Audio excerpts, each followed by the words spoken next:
Sahabat YKB, senang dapat kembali menjumpai Anda. Ini sebuah program baru di YKB TV, Warteg RI, Warung Teologi dan Refleksi Iman.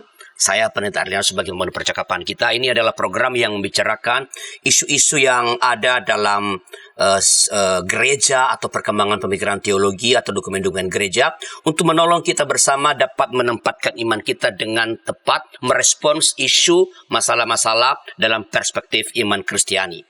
Dan dalam edisi perdana ini kita akan bicara tentang sesuatu yang sangat penting bagi gereja-gereja Indonesia, utama dalam gerakan keesaan, yaitu perubahan dalam dokumen keesaan gereja 2024-2029 sebenarnya judul lengkapnya. Dan untuk percakapan ini saya telah mengundang dan hadir di studio narasumber kita yang bagi para pimpinan gereja di Indonesia tidak lagi asing. Sebenarnya walaupun pertama di acara ini, Pendeta Dr. Zakaria Ngelo. Selamat datang Pak Ngelo. Terima kasih atas kesempatan ini. Ya, ini episode perdana Pak. Jadi Pak Ngelo yang apa istilahnya itu? Membuka. saya sangat dihormati dengan hal ini dan senang, mudah-mudahan hal yang kita bicarakan berguna bagi gereja-gereja kita, bagi kawan-kawan di lapangan dalam pelayanan. Ya, sebelum saya menjelaskan sedikit mengenai Pak Ngelo, perkenankan kami dari seluruh staf YKB TV mengucapkan selamat tahun baru. Ya, semoga tahun 2025 kita semakin dapat mengerjakan apa yang dikehendaki Tuhan kita kerjakan dalam hidup kita. Pak Pendeta Ngelo adalah seorang akademisi ahli sejarah gereja yang mengajar kurang lebih 30 tahun ya Pak? Ya. Di STT Intim dan di Staken Toraja. Staken Toraja ya. Waktu itu masih 30 tahun, bayangkan mengajar 30 tahun. Ya, sekarang beliau adalah direktur dari Oase Intim. Apa sih itu Pak Oase Intim itu? Yayasan Oase Intim ini sebuah lembaga pelayanan gereja dan komunitas pada umumnya yang bekerja untuk dua fokus, pengembangan teologi kontekstual dan pemberdayaan pelayanan lokal. Oh, wow. Fokus yang pertama, karena kami ingin mendampingi kawan-kawan di lapangan untuk mengembangkan pemikiran-pemikiran teologi mereka, bertolak dari kenyataan-kenyataan konkret yang mereka hadapi di lapangan. Jadi teologi dari bawah, dari konteks. Dari bawah. Ya. Okay. Memang sedikit-sedikit kami bisa membawa teologi dari atas, dari luar, tapi fokus kami adalah lebih pada bergumul bersama kawan-kawan, menghadapi situasinya, untuk mengembangkan pikiran-pikiran terkait itu, yang tentu saja kami berharap tetap berdasar pada kitab suci kita, Alkitab, Perjanjian Lama dan Baru, tidak melupakan tradisi gereja, tapi tetap berdialog dengan kenyataan-kenyataan yang dihadapi oleh itu yang pertama. Yang kedua, pemberdayaan pelayanan lokal. Gagasan-gagasan yang bagus bisa kita rumuskan dan tapi harus ada orang yang menghidupkannya dalam pekerjaan pelayanan di lapangan. Kalau enggak dia menjadi dokumen saja. Kami melihat bahwa perlu ada orang. Dan orang ini siapa? Adalah kawan-kawan di lapangan yang bersama-sama kami membangun pikiran itu. Jadi kami tidak membuat pikiran dan memberinya, mereka menghidupinya juga ya. Kami mengerjakan, jadi kami tidak membuat untuk mereka, tapi kami membuat bersama-sama. Berkolaborasi. Ya, jadi apa yang kami hasilkan bukan hasil kami, tapi itu milik mereka juga sebenarnya. Ya, kami bersama. Nah, itu pekerjaan dari Oase. Ya, semoga nanti YKB bisa kerjasama dengan Oase nih untuk pemberdayaan dan publikasi pemikiran-pemikiran teologi yang kontekstual itu. Saya berharap begitu. Cuma ada satu hal lain, pekerjaan kami selama ini pada gereja-gereja yang dalam tanda petik perlu didampingi. Oke. Ada gereja-gereja yang itu pendamping lah, bukan? Oke, nanti kita bisa bicara. Nah, Pak Pendeta Angelo juga adalah anggota Majelis Pertimbangan PGI ya 2024-2029 dan salah seorang anggota dari yang menyusun dokumen keesaan gereja 2004-2000. Ya, anggota tim revisi. Tapi kayaknya menjadi anggota yang lalu juga di anggota kelihatannya. Yang lalu juga. Tiga periode. Oke, jadi kita punya narasumber yang sangat memahami. Nah, Pak Ngelo, sebelum lebih kita lihat sebenarnya apa sih itu dokumen keesaan gereja, Pak? Gerakan keesaan gereja yang berkembang pada abad ke-20 secara global, tapi juga di Indonesia. Di Indonesia secara khusus berupaya untuk, karena sejarah gereja di Indonesia itu sejarah banyak gereja lahir dari banyak latar belakang, di antaranya misi badan-badan sending yang berbeda, membentuk gereja-gereja yang berbeda. Dan menjelang Indonesia merdeka, sebenarnya pada tahun 30-an, mengikuti sebenarnya perkembangan yang juga terjadi dalam gerakan ekumene global menuju pembentukan DGD pada kemudian tahun 48, muncul gagasan-gagasan di kalangan para pekabar Injil dan pimpinan gereja-gereja di Indonesia untuk melembagakan sebuah gerakan menuju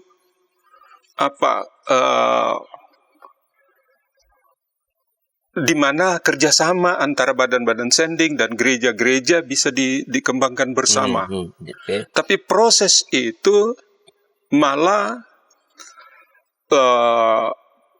berhasil pada tahun 50 bulan Mei membentuk Dewan Gereja-Gereja di Indonesia dengan tujuan yang lebih spesifik.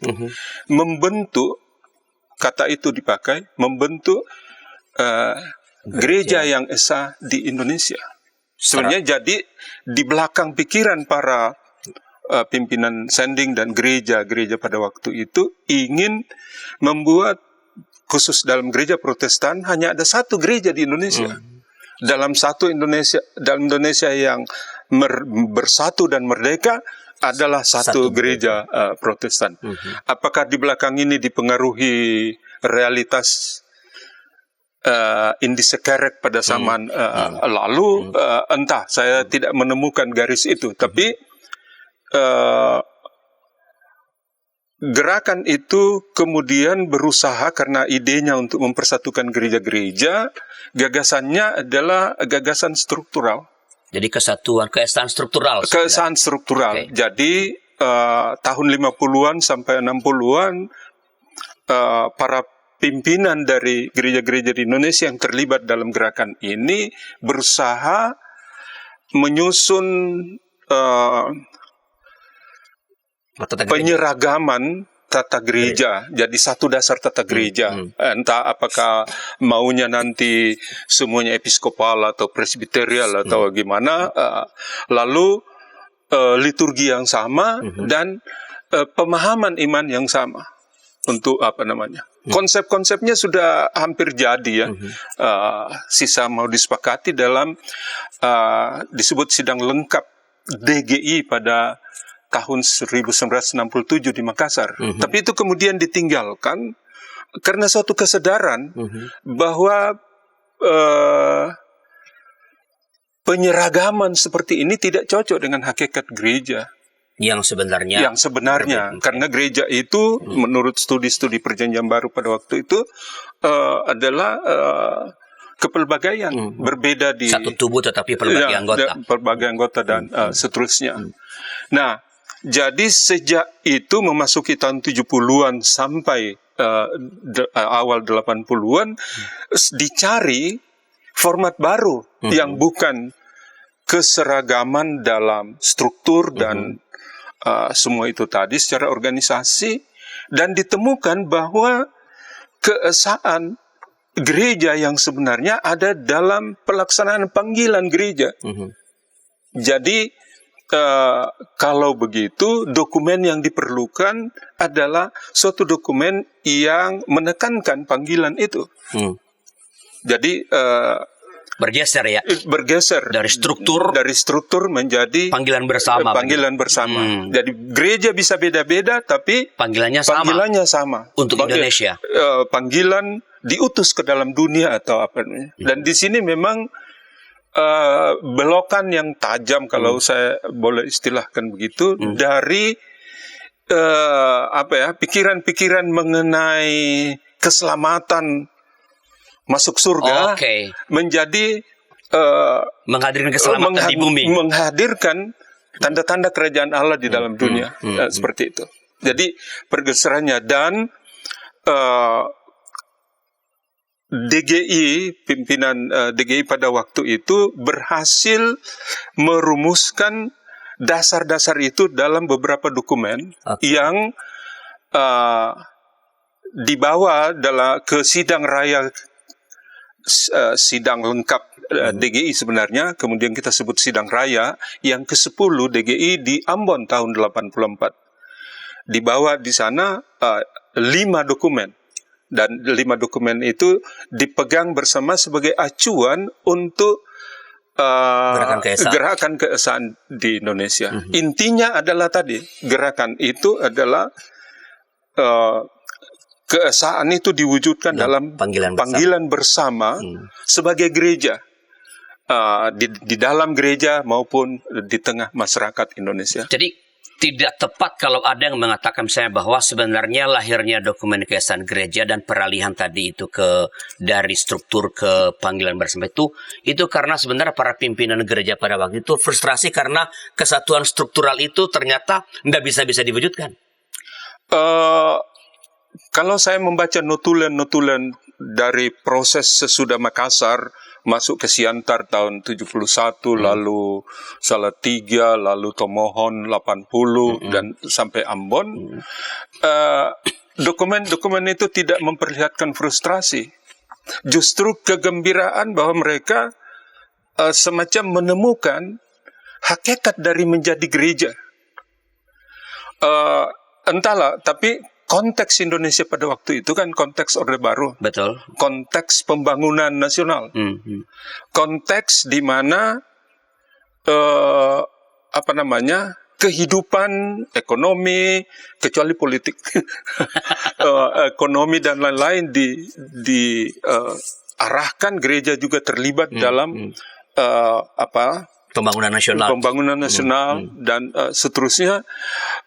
Yang memperlihatkan bahwa menjadi gereja haruslah serius dengan kehidupan di sini, kehidupan di dalam dunia. Dan itu memang seperti saya katakan tadi, belokan yang tajam dari paradigma, katakanlah misi sebelumnya menjadi sesuatu yang baru. Jadi bukan frustrasi karena gagal, tetapi lebih karena menemukan beginilah seharusnya menjadi gereja. Jadi ada semacam kesadaran ya. Jadi kesadaran bahwa upaya yang berapa tahun itu, dari tahun 50 sampai 67 masih berkutat dengan urusan keesaan yang seragam itu, tapi sesudah itu mulai masuk pada pemikiran-pemikiran mengenai apa sebenarnya gereja dan bagaimana seharusnya, dan itu kemudian akhirnya mengental dalam dokumen-dokumen yang pada awal disebut 5 dokumen itu, LDKG. Baik, Pak Nilo. Jadi sangat benar ya para sahabat YKB bahwa ini adalah semacam kesadaran dari para pimpinan gereja pada waktu itu bahwa gereja itu seharusnya menyatu atau satu, bukan secara kelembagaan, tetapi dalam menjalankan panggilan di tengah-tengah konteks. Dan itu akhirnya disebut Pak Ngelo, ini belokan yang sangat tajam. Nah, apa sebenarnya isi dari dokumen keesaan gereja ini, entah dari awal sampai sekarang, setelah berapa informasi berikut ini? Hai kiddos. Ku datang dan Inti, betul. Kodok lumpuh dan ayam buta. Kiddy Time.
Kiki dan Didi, sahabat yang baik, gembira menolong siapapun, membela yang lemah, menegur yang salah. Kiki dan Didi, sahabat yang asyik. Shalom adik-adik. Hari ini Kepik berkeliling dari desa ke desa. Kepik pengen ke rumah Pak Tani. Coba, ada yang tahu nggak di rumah Pak Tani ada apa saja? Ayo coba tebak. Apa coba? Betul, ada sapi. Mo, mo, mo. Mereka sekarang rukun dan jalan bersama-sama pulang ke rumah Pak Tani. Kak Iklin, tapi sebelum tidur aku mau dengar dongeng dulu. Katanya tadi sudah ngantuk. Pokoknya aku mau dengar dongeng dulu kakak. Jadi panggung nih. Kayak cerita ya, siap? Ayam buta hanya bisa mendengar suara orang berseru-seru sambil berlari. Lari, kebakaran. Sekarang kodok lumpuh itu bebas berada di atas punggung semua ayam. Kemanapun ia mau pergi, ayam-ayam siap membawanya dengan senang hati.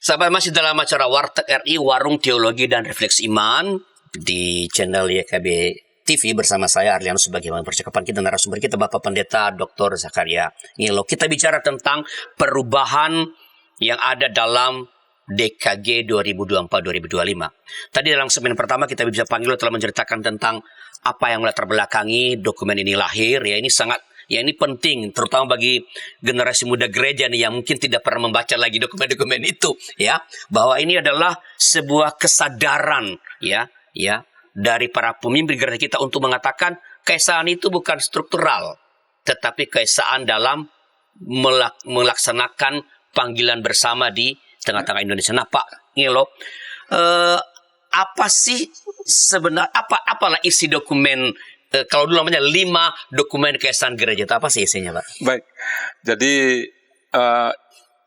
isinya 5 dokumen yang satu dengan yang lainnya saling berhubungan, mendukung gagasan pokok Ekumene in Action tadi. By the way, tidak ada hubungannya dengan Pancasila ini ya, nggak ada 5 ini, lalu ini ada 5, nggak ada ya. Sejauh saya melihat informasi yang tersedia, tidak secara bersengaja, memang ada 5 dokumen. Memang ada 5 dokumen. Dan dokumen yang pertama tentu saja berusaha menjawab apa yang perlu dikerjakan bersama. Oke.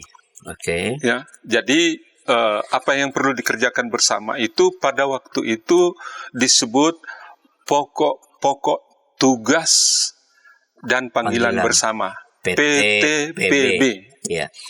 Itu mendahului semua yang lain.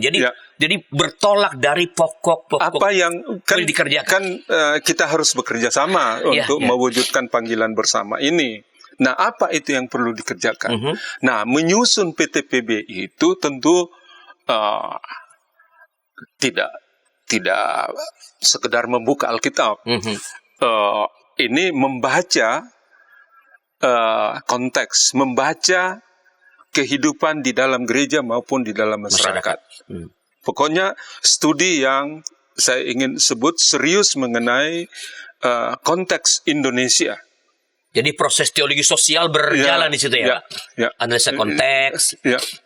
Jadi berdasarkan itu dirangkum atau dirumuskan gagasan-gagasan pokok apa yang akan menjadi panggilan gereja, panggilan bersama dalam 5 tahun ke depan. Ini per 5 tahun karena setiap 5 tahun ada sidang raya. Bukan karena ada repelita waktu itu ya? Tidak tahu apakah kebetulan atau tidak, tapi memang ada 5 tahunan. Sidang raya. Jadi 84, kemudian 89, kemudian 95, 94 dan seterusnya. Jadi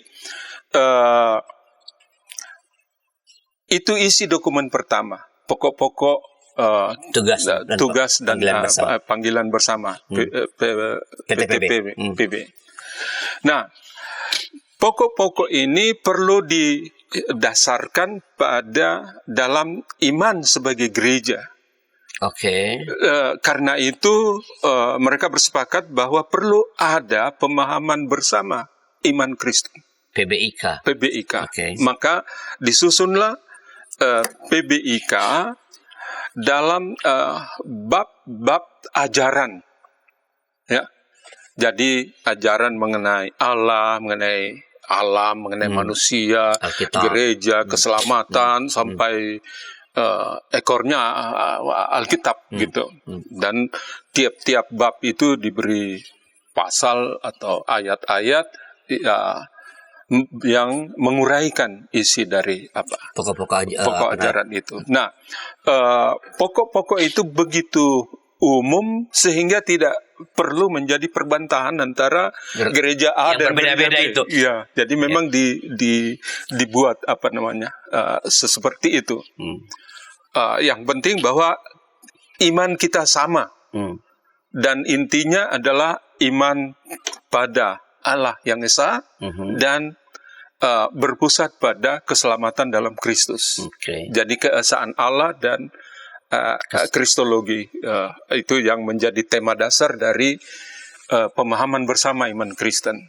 Itu dokumen 2. Nah, tapi menarik ya Pak Angelo ya, bahwa kan di kebanyakan, saya nggak tahu pada waktu ini lahirnya, kan orang sebenarnya tuh berpikir dari ajaran muncullah pokok-pokok misi lah atau panggilan bersama itu. Tapi ini kan justru mulai dari panggilan dulu baru mencari pendasaran teologisnya pada, atau memberikan pendasaran itu pada PBIK. Ini cara berpikirnya pada waktu itu kira-kira gimana sih?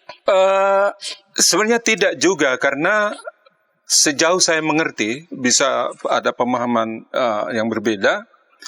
Tidak ada upaya menghubungkan secara langsung antara tindakan dan ajaran. Ya, pokoknya yang saya katakan tadi, gereja-gereja bersepakat memahami bahwa gereja ini diutus untuk itu basic, bertindak dasar awalnya di dalam. Itu aja kebersamaannya dasar bahwa kita diutus untuk berkarya. Dan apa yang kita kerjakan itu bukan membaca ajaran, tetapi membaca konteks. Jadi PTPB betul-betul lahir dari pergumulan dengan konteksnya, gitu. Tidak ada, misalnya tidak ada karena ayat ini mengatakan ini. Ayat ini maka kita perlu mengurus orang miskin atau apa? Atau karena ada orang miskin, apa kata Alkitab terhadap orang miskin? Enggak ada. Jadi betul murni lahir. Tidak dihubungkan begitu, karena saya menduga saja itu bisa menimbulkan konflik antar gereja menyangkut ajaran. Cara hermeneutik masing-masing. Iya, itu. Jadi dilepaskan gitu. Nah, dokumen yang ketiga yang menurut saya sebenarnya yang kunci. Memang kunci dokumen 1 itu kunci untuk memahami apa panggilan gereja. Tetapi untuk bisa bekerja sama, untuk bisa mewujudkan panggilan keesaan gereja-gereja yang berbeda-beda ini, dokumen ketiga itu dirumuskan. Dan dia piagam. Disebut piagam. PSM-SM. Piagam saling menerima, saling mengakui. Yaitu bahwa gereja yang satu, yang berbeda di gereja yang lain, menerima, mengakui yang lain dalam pelayanannya. Jadi kalau di gereja ini ada pernikahan, diakui pernikahannya oleh gereja yang lain. Betul, tidak dinikahkan ulang. Atau yang paling penting, baptisan. Jadi baptisan atau sakramen, kedua sakramen itu dikunci di situ. bahwa dengan cara mana, dipahami bagaimana atau gimana oleh gereja yang satu dan yang lain itu tidak dipersoalkan. Tapi diterima. Dalam perbedaan kita saling mengakui, saling menerima bahwa yang dia adalah gereja dan yang dia kerjakan adalah pekerjaan gereja. Jadi kalau dari gereja yang satu misalnya ada dibaptis dengan cara A diselam atau dipercik, pindah ke tempat yang lain yang berbeda, itu tidak dibaptis lagi. Karena kita mengakui baptisan. Ada 20 poin dari pekerja pelayanan gereja itu yang sama diterima, sama diakui. Walaupun, dan ini seringkali dijelaskan bahwa dari kesepakatan piagam saling menerima, saling mengakui itu ada 3 isu yang tetap menjadi pergumulan di kalangan gereja-gereja. Tak pernah berhenti untuk dibicarakan. Yang pertama, membaptis ulang. Dan salah satu informasi yang kami terima mengenai baptis ulang itu, rupanya ada kesadaran di kalangan gereja-gereja yang biasa membaptis ulang untuk tidak usah, kalau sudah dibaptis Anda tidak usah. Tapi ada perkembangan baru, ialah warga yang pindah itu tidak merasa oke dengan baptisannya. Jadi dia yang meminta, tolonglah kami dibaptis dengan cara yang gitu. Nah, kalau sudah menghadapi gitu kan, jadi satu soal baptis itu. Yang kedua, isu yang kedua itu isu mengenai teritori. Ada gereja misalnya yang mengklaim bahwa gerejanya ini diutus ke suatu wilayah tertentu menjadi gereja di situ. Kalau ada gereja anggota PGI lainnya, tidak usahlah masuk ke situ mendirikan jemaat gitu. Jemaat-jemaat yang karena pekerjaan dan apapun pindah ke situ, jadilah anggota di situ. Kan sama menghargai menerima. Itu. Nah, itu tidak gampang juga karena di belakang prinsip saling menerima ini adalah tidak ada yang lebih baik dari yang lain. Betul. Sama diterima. Jadi, kalau satu gereja itu sistem pengorganisasiannya teritorial, artinya dia gereja di satu wilayah dan tidak kemana-mana, ya kita hormati itu. Tapi dia juga harus menghormati gereja lain yang kemana-mana. Dan gereja yang kemana-mana itu punya alasannya sendiri. Ya, saya ingat kita, nggak tahu mau panggil apa bukan ya, kita jadi tim untuk masalah satu gereja di tanah Papua waktu itu. Iya. Yang sampai sekarang kita nggak tuntaskan pekerjaannya. Jadi isu mengenai teritori itu dua isu yang selalu hidup dalam percakapan. Isu yang lain ini mengambil domba dari kandang yang lain gitu. Iya. Jadi bukan cuma sekedar dibaptis atau apa, tapi bagaimana dengan apa. Nah, itu ini kan menjadi anggota gereja itu sepenuhnya merdeka. Betul.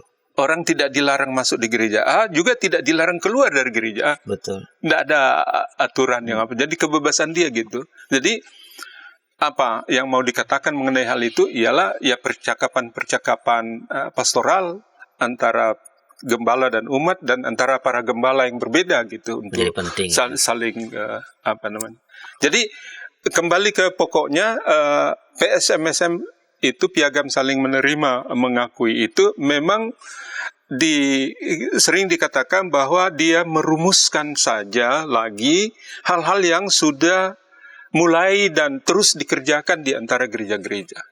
Jadi kalau masih ada kerikil-kerikilnya seperti tadi itu kita progress lah itu.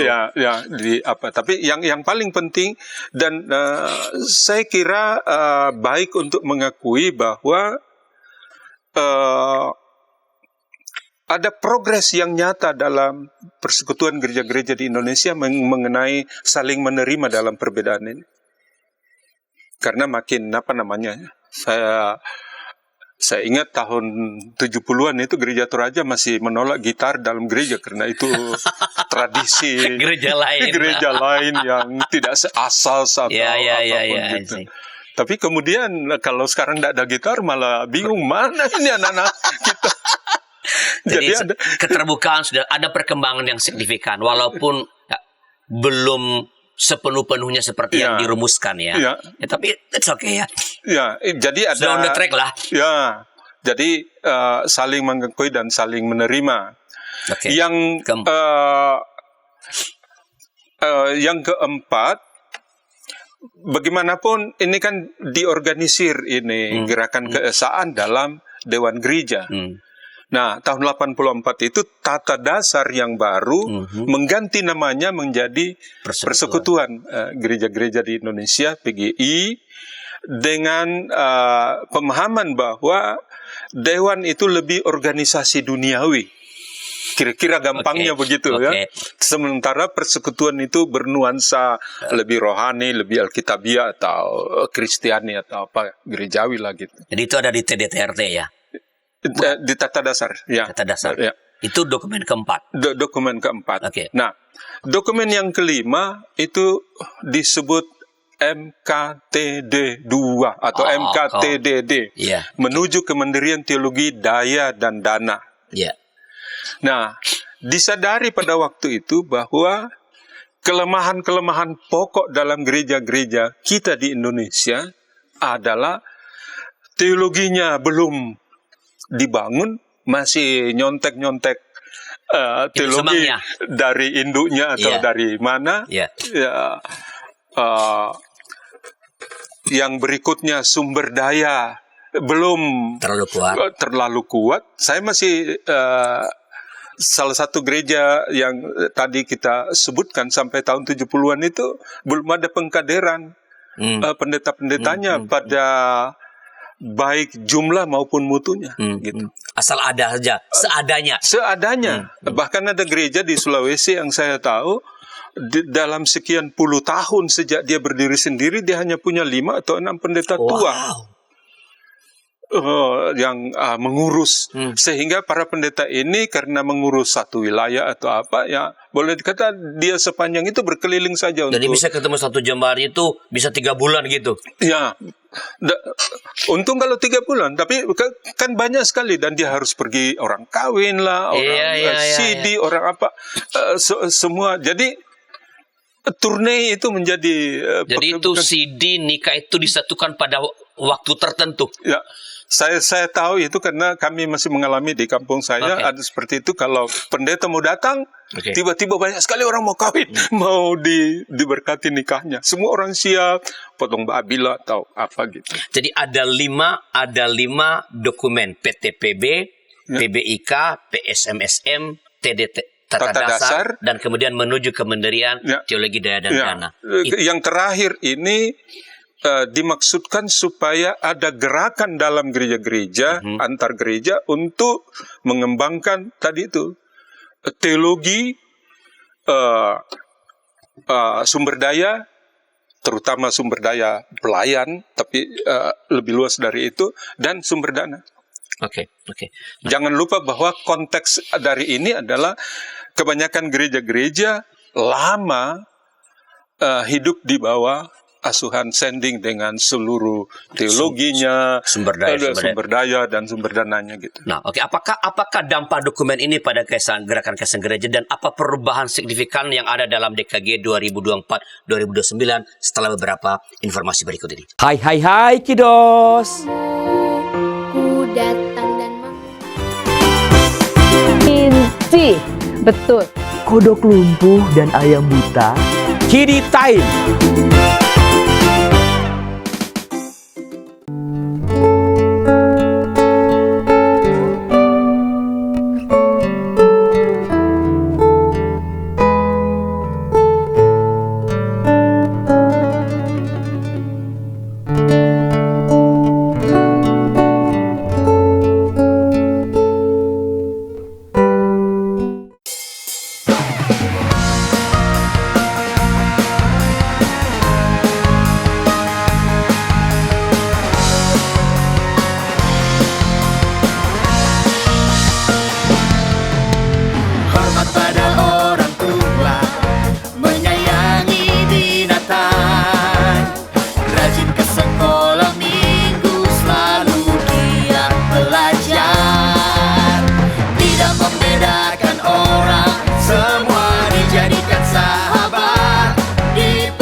Shalom adik-adik.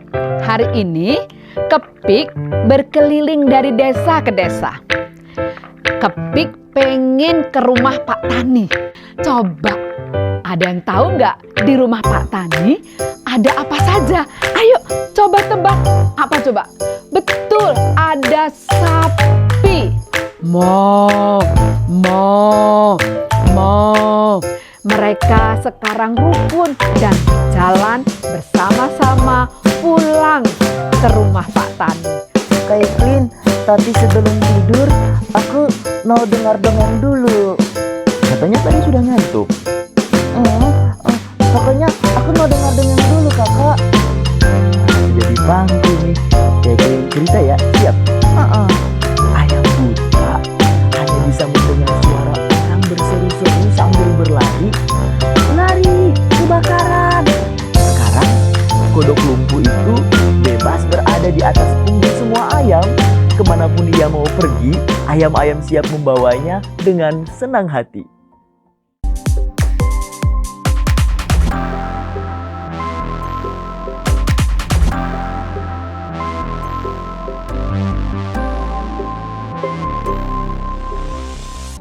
Masih dalam acara Warteg RI, Warung Teologi dan Refleksi Iman, bersama saya Arlian Florso. Mohon percakapan kita dengan narasumber kita Bapak Pendeta Dr. Zakaria Angelo. Kita bicara mengenai perubahan dalam DKG 2024-2029. Panggil tadi di ujung segmen yang kedua saya titip pertanyaan gini. Setelah dokumen atau 5 dokumen Kaisaan Gereja ini lahir, ada, diputuskan, disepakati, apa sih dampaknya bagi gerakan Kaisaan di Indonesia? Agak sulit menjawab pertanyaan ini karena mesti ada data, penelitian ya. Penelitian Okay. untuk hal Tapi itu. sekilas kan Pak Gelo kan cukup mengamati nih. Ya, dalam berbagai kesempatan perjalanan pertemuan dengan pimpinan gereja dan sebagainya, menjadi nyata bahwa DKG itu dokumen yang bagus tapi tidak hidup di kalangan gereja-gereja. Kalau ada yang hidup, itu pun tidak dikenal secara agak dalam. Yang tadi itu saling menerima, saling mengakui dalam perbedaan. Itu agak dalam perjalanannya relatif dihidupkan. Karena sering diomongin ketika terjadi masalah kan. Ya, itu kan ada PSMS. Boleh masing-masing sesuai dengan apanya gitu. Jangan paksakan satu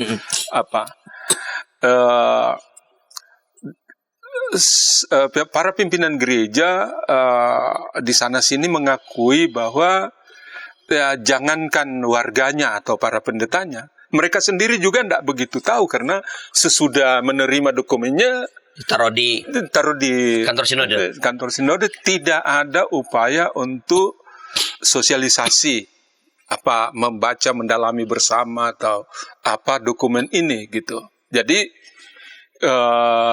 dia tidak ditopang dengan tindak lanjut yang perlu dilakukan entah oleh PGI atau oleh gereja-gereja sendiri. Memang ada 1-2 sekolah teologi yang saya tahu menjadikan materi ini sebagai bahan kuliah. Oh, ya, saya sendiri mengajarkan DKG di mata kuliah ekumenika di STTN Tim, dan kalau tidak salah almarhum Pak Ruru mengajarkan di Tomohon. Kalau saya masih kuliah dulu itu salah satu bacaan saja. Bukan mata kuliah tertentu yang Jadi paling tidak mahasiswa tahu bahwa ada 5 dokumen dan dokumen-dokumen ini bagian dari proses gereja-gereja. Jadi misalnya yang sempat dievaluasi PBIK, Pemahaman Bersama Iman Kristen. Jadi sidang raya ke-16 di Gunung Sitoli memandatkan revisi pada PBIK itu. Lalu pada suatu kesempatan itu tidak sempat sampai Sumba. Nah, yang sempat dilakukan sebelum antara Gunung Sitoli dan Sumba adalah menyusun dokumen pendek yang sekarang menjadi dokumen pertama, itu pernyataan iman gereja-gereja di Indonesia untuk mengakui kehadiran Allah dalam sejarah, mengakui Indonesia ciptaan Allah, mengakui panggilan atau pengutusan gereja-gereja di Indonesia untuk berkarya bagi bangsa Indonesia, seperti itu. Jadi rumusan itu. Nah, Sumba mengulangi mandat untuk merevisi PBIK. Lalu suatu konsultasi diselenggarakan di kalangan komisi PGI punya komisi teologi, diundang untuk memberi pertimbangan. Dan hasilnya itu mengatakan bahwa secara dari segi rumusan ajaran dalam PBIK lama itu tidak ada yang menjadi masalah. Tapi tetap relevan isinya sebenarnya. Bukan relevan. Dia benar tapi tidak relevan. Oh my God. Oke. Jadi dia tidak berakar pada tidak menjawab persoalan-persoalan yang dihadapi oleh masyarakat. Jadi dia teologi yang mengawang-awang gitu. Ya, jadi benar, tidak ada yang salah, tapi tidak ada yang relevan. Kalau mau, dan itu nasihat dari teman-teman itu, kalau mau, jangan menyusun ini barang dari belakang meja. Dia harus disusun dalam pergumulan di kalangan gereja-gereja. Jadi, ya lakukanlah konsultasi teologi mengenai apa di banyak tempat, baru rangkumkan menjadi perumusan mengenai pemahaman bersama iman Kristen, menyangkut hal-hal yang konkret digumuli gereja-gereja di lapangan, gitu. Nah, itu nasihatnya. Nah, kemudian ketika tim revisi untuk 24-29 ini dibentuk, tim itu rapat dan bertanya satu kepada yang lain, apakah kita berani merevisi dalam pengertian menulis baru PBIK ini. Jadi bukan memperbaiki, tapi memperbaiki, membuat dokumen yang baru. Membuat dokumen yang baru. Dan dengan memang cara pendekatan yang baru berbeda. Berbeda sama sekali. Dan di antara tim itu disepakati bahwa bikin yang baru, dan kami melakukan ada dua teman yang ditunjuk untuk melakukan menulis draft, dan itu dipercakapkan dalam tim bersama-sama, dan akhirnya jadi dan siap untuk disampaikan ke gereja-gereja. Ini cara berpikir ini, cara mengubah cara menyusun ini, ada pengaruh dari pola penyusunan konfesi akra nggak sih? Yang juga lahir dari pergumulan dunia. Cara berpikirnya. Tidak dalam arti, karena saya semula mengusulkan apakah kita bisa memakai pendekatan WCC atau WCRC terhadap perumusan ini. Tapi seorang teman pada waktu itu mengatakan gereja-gereja kita tidak akan menimbulkan masalah kalau kita merujuk ke satu kiblat. Itu kan satu kiblat jadi walaupun polanya pengerjaannya ke arah itu, tapi jangan terlalu kasar tapi bahwa tiap item dalam PBIK yang baru itu sebenarnya sedang menanggapi isu-isu mana yang ada konkret dalam negara Indonesia. Indonesia dan global itu memang. Dan pilihan mengenai misalnya pendekatannya lebih trinitarian daripada tadi keesaan dan kristologi, itu juga supaya menurut kawan-kawan yang paham tentang teologi trinitaris itu, ini lebih fleksibel bagi banyak aspek yang bisa dalam. Nah, ini saya sebenarnya mau tanya juga tentang perubahan dari kristosentris ke trinitarian. Tapi sebelum ke sana, Pak Gelo, apa sih perubahan yang signifikan itu di samping tadi soal cara kerjanya ya, merumuskan dari pergumulan yang konkret tentang Indonesia untuk dunia. Apa sih perubahan yang signifikan yang ada di DKG 2024 2029 dibanding dengan yang sebelumnya 2019-2024? Saya akan menjawab begini. Kecuali PBIK yang sama sekali dirumuskan secara baru, dokumen-dokumen lainnya kurang lebih tidak ada perubahan. Tidak membawa perubahan yang mendasar. Oke. PTPB misalnya diganti namanya kemudian menjadi PPTB karena panggilan didahulukan dari tugas, pokok-pokok panggilan dan tugas bersama. PPTB misalnya itu tetap pada kerangka tri panggilan. Oke.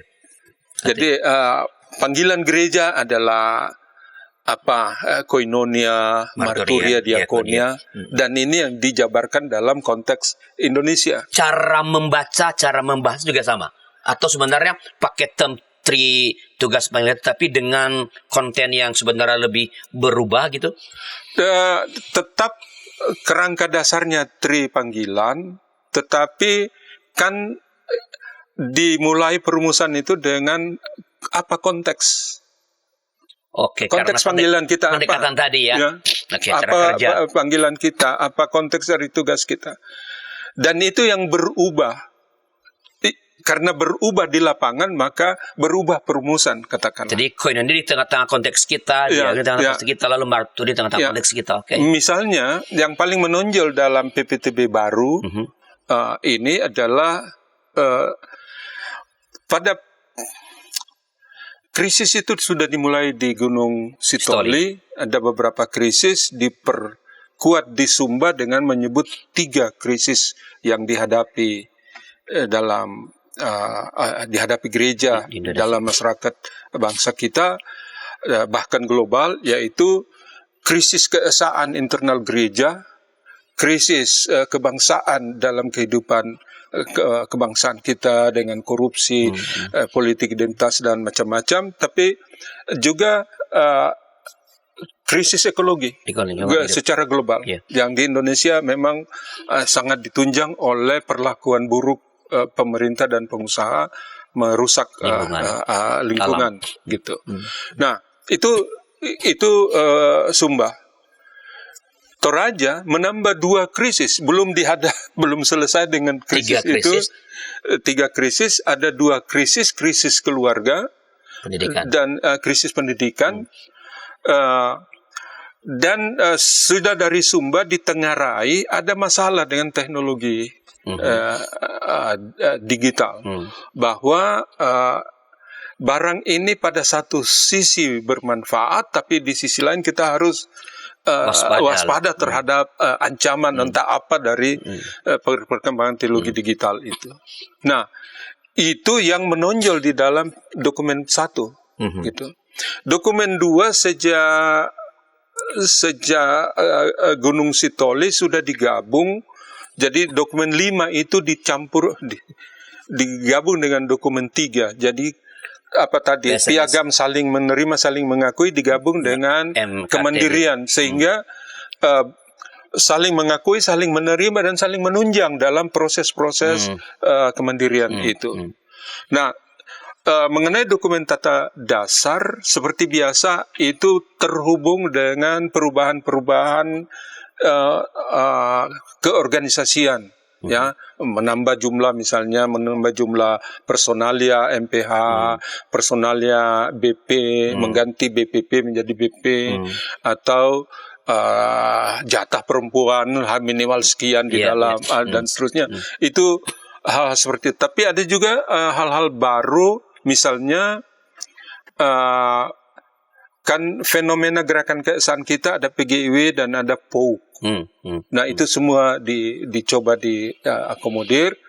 Dan yang terakhir saya ingat kami kerjakan di urusan organisasi itu apa yang dilakukan di Makkale. bahwa menjelang sidang raya ada sidang, ada prasidang perempuan, prasidang pemuda. Nah, apa prasidang itu, bagaimana, siapa, dan lain-lain itu diatur. Hasilnya seperti apa dimanfaatkannya begitu ya? Nah, pokoknya kita berusaha supaya itu menjadi jelas. Ya. Nah, itu apa namanya dokumen tata dasar. Nah, tata rumah tangga. Ada satu bagian dari, jadi tata rumah tangga ini sebenarnya bukan untuk sidang raya. Itu ditetapkan MPL. oleh MPL. Tapi harus dibuat konsepnya bersama dengan tata dasar supaya tetap apa namanya sinkron atau apa. Nah, ada bagian dalam tata dasar tata rumah tangga itu yang sudah ditetapkan oleh sidang raya karena kebutuhan. Jadi menambah misalnya persyaratan-persyaratan mengenai calon-calon di apa itu kan gereja periodisasi seperti itu. Tapi ada juga unsur yang agak dituntut apa namanya supaya aspek calon-calon itu secara moral diperiksa. Kira-kira gitu. Nah, itu perubahan-perubahan dokumen. Dan saya kira dapat ditambahkan bahwa salah satu yang penting mengenai dokumen ini ialah keputusan untuk lebih serius menjemaatkan atau mensosialisasikan DKG itu. Baik Pak Gelo. Terima kasih. Ini sahabat JKB, ini percakapan kita ini menarik sekali dan sebenarnya masih ada beberapa pertanyaan saya yang belum saya sampaikan tapi waktu membatasi kita, dan dengan demikian saya berharap sebenarnya percakapan tentang DKG ini itu nggak berhenti pada percakapan kita ini, Pak Angelo. Berharap ada percakapan lebih lanjut supaya sekali lagi dokumen yang luar biasa ini sebenarnya bagaimana supaya ia betul-betul paling tidak diketahui oleh bukan hanya pimpinan sinode, tapi sampai kepada pimpinan jemaat sehingga itu mempengaruhi gerak keesaan kita di Indonesia. Nah, berharap nanti Pak Angelo tidak bosan untuk kita undang lagi ke acara Warteg RI ini supaya sekali lagi Warteg RI ini betul-betul menolong nanti gereja-gereja untuk mengembangkan, bukan menghidupi. Dengan perkenan Tuhan sehat-sehat, tentu saja saya sangat berkomitmen juga. Tapi tentu hal ini bukan hanya saya bisa menjadi narasumber. Ada banyak teman lain di PGI dan di gereja-gereja yang bisa bersama-sama membicarakannya. Saya menyampaikan terima kasih atas kesempatan ini. Ya, terima kasih sudah berkenan berbagi dengan para sahabat DKB. Dan sahabat, inilah percakapan kita, percakapan perdana di Warteg RI, Warung Teologi dan Refleksi Iman. Ya, bila Anda ingin mengetahui lebih dalam tentang misalnya konten dari DKG ini, apa relevansinya bagi kehidupan kita sebagai orang percaya, maka ikuti terus secara ini dalam episode selanjutnya. Sampai jumpa, dan bila ada masukan-masukan silakan kirim ke kami lewat nomor 0812 8188 9191. Sampai jumpa. Salam Warteg RI.